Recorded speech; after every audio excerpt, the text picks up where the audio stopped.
Shalom, selamat pagi Bapak Ibu yang terkasih di dalam Yesus Kristus. Selamat bertemu kembali di dalam Renungan Harian Toraya edisi Senin 14 Agustus 2023. Sebelum kita membaca dan merenungkan firman Tuhan pada pagi hari ini, mari kita satu dalam doa, kita berdoa.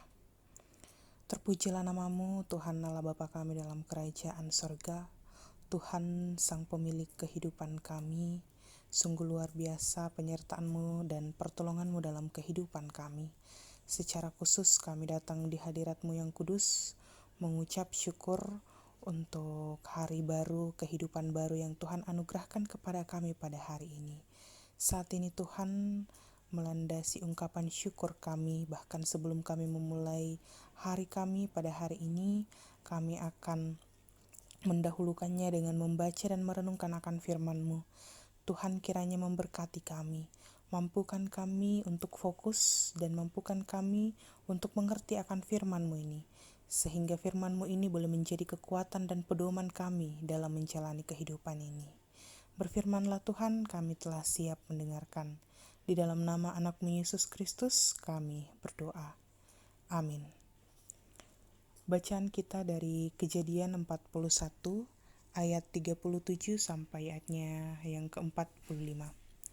Firman Tuhan, Yusuf di Mesir sebagai penguasa. Usul itu dipandang baik oleh Firaun dan oleh semua pegawainya. Lalu berkatalah Firaun kepada para pegawainya, "Mungkinkah kita mendapat orang seperti ini, seorang yang penuh dengan roh Allah?" Kata Firaun kepada Yusuf, "Oleh karena Allah telah memberitahukan semuanya ini kepadamu, tidaklah ada orang yang demikian berakal budi dan bijaksana seperti engkau. Engkaulah menjadi kuasa atas istanaku, dan kepada perintahmu seluruh rakyatku akan taat. Hanya tahta inilah kelebihanku daripadamu." Selanjutnya Firaun berkata kepada Yusuf, "Dengan ini aku melantik engkau menjadi kuasa atas seluruh tanah Mesir." Sesudah itu Firaun menanggalkan cincin meterainya dari jarinya dan mengenakannya pada jari Yusuf. Dipakaikannya lah kepada Yusuf pakaian daripada kain halus dan digantungkannya kalung emas pada lehernya. Lalu Firaun menyuruh menaikkan Yusuf dalam keretanya yang kedua, dan berserulah orang di hadapan Yusuf, "Hormat!" Demikianlah Yusuf dilantik oleh Firaun menjadi kuasa atas seluruh tanah Mesir. Berkatalah Firaun kepada Yusuf, "Akulah Firaun, tetapi dengan tidak setaumu, seorang pun tidak boleh bergerak di seluruh tanah Mesir." Lalu Firaun menamai Yusuf Safnat Paneah, serta memberikan Asnat, anak Potifera, imam di On, kepadanya menjadi istrinya. Demikianlah Yusuf muncul sebagai kuasa atas seluruh tanah Mesir. Amin.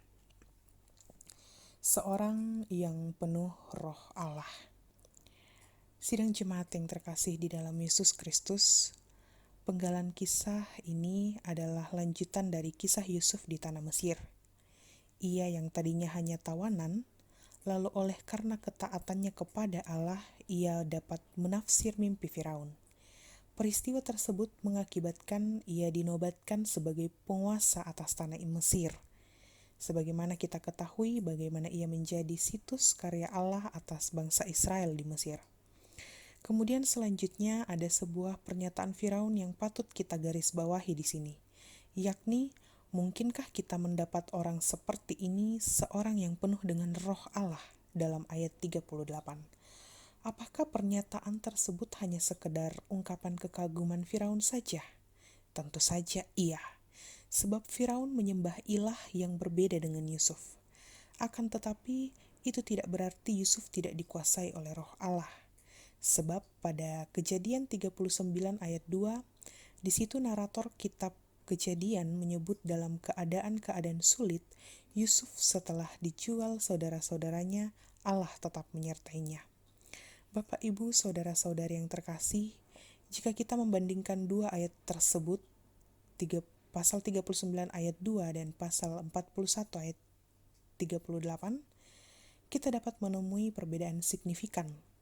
Yusuf bukan hanya disertai, tetapi roh Allah ada di dalamnya. Pesan dari bacaan ini hendak menandaskan bahwa orang yang taat kepada Allah akan terus disertainya dan bahkan rohnya bersemayam di dalam diri setiap orang percaya kepadanya. Amin. Mari kita berdoa. Sungguh luar biasa firman-Mu yang boleh kami baca, boleh kami renungkan bersama pada pagi hari ini Tuhan. Firman-Mu yang terus-menerus mengajarkan kami bahwa ketika kami taat kepadamu, maka tuntunan dan penyertaan-Mu tidak akan pernah lepas di dalam kehidupan kami. Bahkan roh-Mu akan terus bersemayam di dalam diri kami. Oleh karena itu Tuhan, dengan penuh kerendahan hati pada pagi hari ini, kami datang di hadirat-Mu, kiranya Tuhan dengan kuasa Roh Kudus-Mu, kami boleh terus dituntun untuk terus taat akan perintah-Mu, taat akan hukum-hukum-Mu, taat akan firman-Mu. Dan biarlah kiranya Tuhan terus menyertai kami di dalam kehidupan kami, dan Roh-Mu terus bersemayam di dalam hidup kami. Tuhan Allah Bapa kami dalam kerajaan sorga, pada pagi hari ini kami membawa seluruh kehidupan kami ke dalam tangan pengasihan-Mu. Tuhan kiranya memberkati kami dalam setiap aktivitas pekerjaan kami, baik kami sebagai pelajar, mahasiswa, baik kami yang sedang bekerja. Tuhan kiranya memampukan kami, berikan kami kesehatan Tuhan. Biarlah hari ini kami boleh jalani dengan penuh sukacita dan boleh berjalan dengan lancar seturut dengan kehendak Tuhan saja. Berdoa bagi umat-Mu yang dalam kelemahan tubuh Tuhan dimanapun mereka berada, baik itu yang dirawat di rumah maupun yang dirawat di rumah sakit. Tuhan kiranya senantiasa bersama-sama dengan mereka, hadir melawat mereka menjadi dokter yang tidak kelihatan. Biarlah kiranya apapun yang saat ini mereka lakukan, usaha apapun itu, dan biarlah kiranya perawatan yang mereka dapatkan melalui semuanya itu Tuhan memberkati, sehingga kesembuhan boleh dirasakan dari sehari ke sehari. Tuhan Allah Bapa kami dalam kerajaan sorga, seluruh kehidupan kami serahkan ke dalam tangan pengasihan-Mu. Ini kami anak-anak-Mu datang berserah sepenuhnya ke dalam tangan pengasihan-Mu. Di dalam nama anak-Mu Yesus Kristus kami berdoa. Amin. Mari kita terima berkat Tuhan. Kiranya Allah mengasihani kita dan memberkati kita, kiranya Ia menyinari kita dengan wajah-Nya.